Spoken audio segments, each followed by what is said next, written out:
Baik guys, aku nak repeat 3 lawan 3 tim aku lawan tim korang versi Agent Ali. Aku tak puas hati sebab aku kalah sebelum ni. Kali ni aku yakin aku akan menang. Rule dia, karakter yang pertama akan lawan karakter yang pertama, karakter yang kedua akan lawan karakter yang kedua dan karakter yang terakhir akan lawan karakter yang terakhir. Tim aku lawan tim korang. Let's go. Let's go. Let's go. Okay, first karakter untuk tim aku. Yang ni.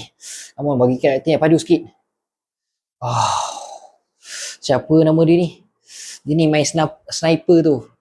Aku tak ingat nama dia. Aduh. Okey lah. Not bad. Okey, tadi aku dapat Rosa. Okey, yang ni. Karakter korang pula. Yang ni sengit. Yang ni serius sengit. Rosa dengan Sam. Sengit lah aku. Tapi kalau close combat, aku rasa Sam pun bukanlah type close combat kan. Aku rasa seri lah. Yang ni seri. Rosa dengan Sam seri. Okey lah kan. Tak, aku rasa memang seri lah. Rosa dengan Sam, kekuatan dia orang seimbang. Okey. Beban. Aduh. Agent Leon. Tak apalah. Tak apa. Round yang kedua ni aku bagi. Yang ni lah. Aku dah tak semangat ni. Siapa karakter yang kedua ni? Zaz.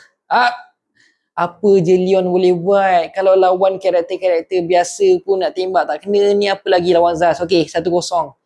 Korang lead sekarang. Okey, penentuan. Siapa? Okey, karakter tim aku.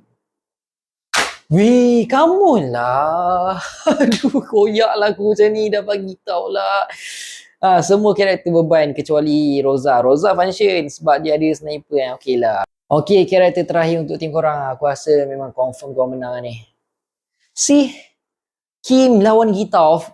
Kamu lah, confirm lah Kim yang menang. Okay, result untuk Kim kali ni 2-0 korang menang. Jangan belagak sangat Jadi kita repeat lagi. Aku tak puas hati lagi ni. Selagi aku tak menang, aku akan repeat. By the way guys, kalau korang nak dapatkan hoodie anime yang lawa macam aku pakai ni, yang ni hoodie Naruto tau. Design lawa. Design belakang ni korang boleh tengok. Yang ni aku beli kat Shopee. Harga murah. Macam mana nak order sekarang kat tag Shopee bro.